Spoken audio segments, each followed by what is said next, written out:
جمعية الدعوة والإرشاد وتوعية الجاليات بمحافظة بدر.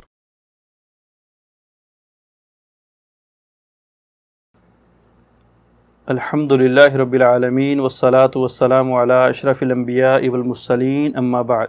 محترم سامعین و ناظرین، وہ لوگ جنہوں نے حالت ایمان میں آقا علیہ الصلاۃ والسلام کا دیدار کیا اور حالت ایمان کے اندر وفات پائی، حالت ایمان کے اندر ان کے پاس موت کا وعدہ آیا، ایسے لوگوں کو صحابہ کرام کہا جاتا ہے۔ یہ لوگ امت محمدیہ کے سب سے زیادہ پاکیزہ، سب سے زیادہ معتبر، سب سے زیادہ متبرک، سب سے زیادہ علم رکھنے والے، سب سے زیادہ علم کے اوپر عمل کرنے والے اور سب سے زیادہ راہ راست کے اوپر تھے۔ یہ ایسے لوگ ہیں جن کے بارے میں حضرت عبداللہ بن مسعود رضی اللہ تعالیٰ عنہ فرماتے ہیں کہ لوگوں صحابہ کرام سے، نبی کے یاروں سے، نبی کے دوستوں سے محبت کیا کرو، اس لیے کہ ان کے ساتھ محبت یہ سنت ہے۔ صحابہ کرام سے محبت کرنا گویا یہ سنت نبوی ہے، ہم سنت نبوی کو ادا کر رہے ہیں۔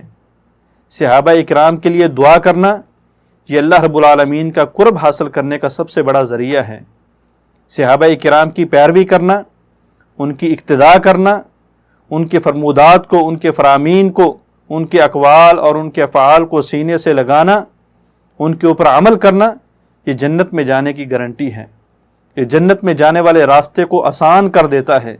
اسی لیے حضرت عبداللہ بن مسعود رضی اللہ تعالیٰ عنہ فرماتے ہیں کہ اللہ تعالیٰ نے پوری انسانیت کے دلوں کو چیک کیا تو سب سے پاکیزہ اور سب سے پاک اور سب سے محبوب دل آقا علیہ الصلاۃ والسلام کے دل کو پایا۔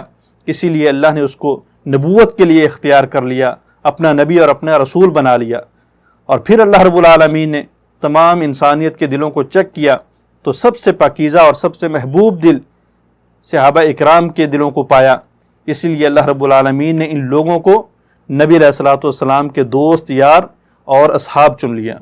یہ وہ لوگ ہیں جن کے ساتھ اللہ رب العالمین نے دنیا کے اندر مختلف قسم کے وعدے کیے ہیں۔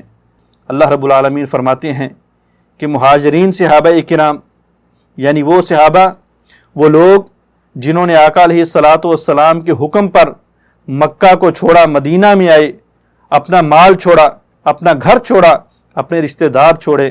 فرمایا مہاجرین صحابہ کرام اور انصار صحابہ کرام جنہوں نے مہاجرین کو ویلکم کہا، اپنے دل سے لگایا، اپنے دلوں کے اندر جگہ دی، اپنے گھروں کے اندر جگہ دی اور مسلمانوں کی اور نبی علیہ الصلاۃ والسلام کی نصرت اور مدد کی۔ فرمایا انصاری صحابہ۔ اور پھر اس کے بعد وہ لوگ جنہوں نے ہجرت تو نہیں کی تھی، جنہوں نے ڈائریکٹلی آقا علیہ الصلاۃ والسلام اور صحابہ کی مدد کو تو نہیں کی تھی، لیکن بعد کے اندر اسلام لائے تھے، بعد کے اندر ایمان لائے تھے، اللہ تعالیٰ نے ان کے لیے دو طرح کے درجے رکھے ہیں، دو طرح کے انعامات دیے ہیں۔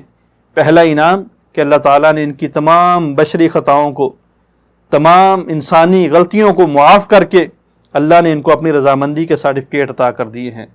اور دوسرے نمبر پہ اللہ رب العالمین نے ان کے لیے ہمیشہ ہمیشہ رہنے والی جنت ان کے نام الاٹ کر دی ہے، ان کو ہمیشہ ہمیشہ جنتی ہونے کا سرٹیفکیٹ عطا کر دیا ہے۔ یہ وہ پاکیزہ لوگ ہیں، یہ وہ بابرکت لوگ ہیں جن کے بارے میں آقا علیہ الصلاۃ والسلام کو حکم ہوتا ہے قل الحمد للہ وسلام علی عبادہ الذین اصطفیٰ، کہ پیغمبر اللہ کی تعریف کیجئے، اور وہ لوگ جن کو اللہ نے آپ کے لیے چن لیا ہے، جو اللہ کے منتخب کردہ لوگ ہیں، ان کے اوپر اللہ سے سلامتی کی دعا کیجئے۔ اللہ رب العالمین صحابہ کرام کے ساتھ محبت کرنے کی توفیق عطا فرمائے۔ السلام علیکم ورحمۃ اللہ وبرکاتہ۔